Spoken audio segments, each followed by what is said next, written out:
खुलुमबाय। दिनै 22 एप्रिल 2023 बुधबार दिनैनि माखासे खौरांफोरखौ नोंथांमोननि सिगाङाव आङो फरायथिनो आखायाव लाबाय। नोंथांमोना भिडिअखौ मोजाङै जोबजासिम नायलांबाय थायोबानो जाबाय। समबार मोनायाव 572 अनजिमानि फ्लाइ दुबाइ मुंनि बिरखं जाहाजआ काठमान्डु बिरखं गाथोननिफ्राय बिरखोनायनि दान्दिसे समनि उनावनो अर खामो। बिरखं गाथोननि अर खोमोरग्रा हान्जाया थाबैनो बाहागो लानायजों बिरखं जाहाजखौ रैखाथि खालामनो हानायजों लोगोसे सा 150 दावबायारिफोराबो रैखाथि मोनबाय होननानै खौराङाव मिन्थिनो मोननाय जादों।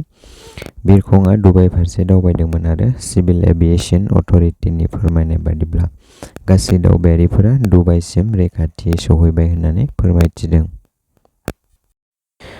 आतिक आहमेदनि बाहागिखौ गुड्डु मुस्लिमनो थानो जायगा होनायनि थाखाय इउपि एबा उत्तर प्रदेश सरकारा साख्रिनिफ्राय सासपेन्ड खालामबाय।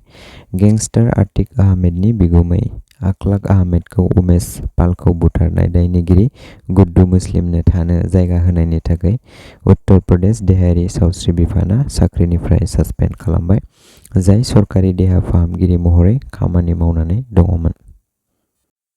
जायगायारि सुबुंफोरा हिनजावसा थैनायनि जाहोनखौ लानानै हेंथा खालामनायजों पुलिस स्टेशनाव अर लागायदों। बेंगलनि उत्तर दिनाजपुरनि सिङाव थानाय कालीगंज पुलिस थानायाव सप्तासेनि सिगां 17 बोसोर बैसोनि लाइमोन हिनजावसा थैनायनि जाहोनखौ लानानै जायगायारि सुबुंफोरा सोमावसारदों।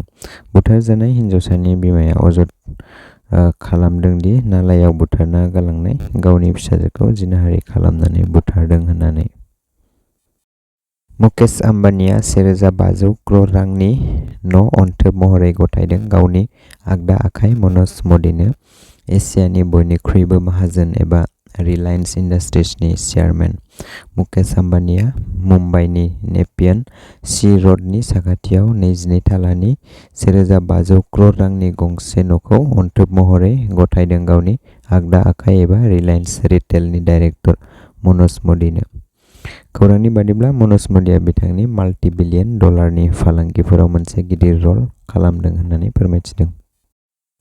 मबाइल बेरफ्रुनानै सासे 8 बोसोर बैसोनि उन्दै हिनजावसानि जिउ खहा। केरेलानि थाखो 3 आव फरायनाय 8 बोसोर बैसोनि तिरुपिल्लुवामाला मुंनि उन्दै हिनजावसाया बेरफ्रुनाय मबाइल फनाव भिडिअ नायबाय थादोंमोन। नखरनि फोरमायनाय बायदिब्ला जाथायनि सायाव पुलिसनिसिम गसर होनाय जाबाय आरो पुलिसफोरा जाथायखौ नायबिजिरगासिनो होननानै फोरमायथिदों। केरेलानि तिरुवनन्तपुरमाव भारत हादरनि गाहाय मन्थ्रि नरेन्द्र मदि बिथाङा केरेलानि गिबि वन्दे भारत ट्रेनखौहाय बेखेवनानै होबाय। बे ट्रेनआ तिरुवनन्तपुरम आरो कासारग'ड गेजेराव खारगोन। मंगलबारखालि बेयो गं 11 जिल्लाफोरखौ आवग्रिगोन एबा कभार खालामगोन। पान्जाबनि खेब 5 चिफ मिनिस्टार जानो हानाय प्रकाश सिंह बादलआ 95 बोसोर बैसोआव जिउ गोमाबाय। खौराङाव फोरमायनाय बायदिब्ला बिथाङा हां लानायनि जेंनायाव गोग्लैनानै जिउ गोमादों होननानै फोरमायथिदों। चीन हादरनि सिमायाव उत्तराखन्ड गामिनि दरखंआव भारत हादरनि गिबि गामिनि साइनबर्डखौ लागायबाय। उत्तराखन्डनि माना मुंनि गामिनि दरखंआव बे गिबि भारतारि गामिनि साइनबर्डखौ बर्डार रड अर्गानाइजेशनआ लागायदों। जेब्ला हादरनि गाहाय मन्थ्रिया बै जायगासिम दावबायदोंमोन, अब्ला बिथाङा बुंदोंमोन बर्डार ओनसोलनि गामिफोरानो भारत हादरनि गिबि गामि होननानै।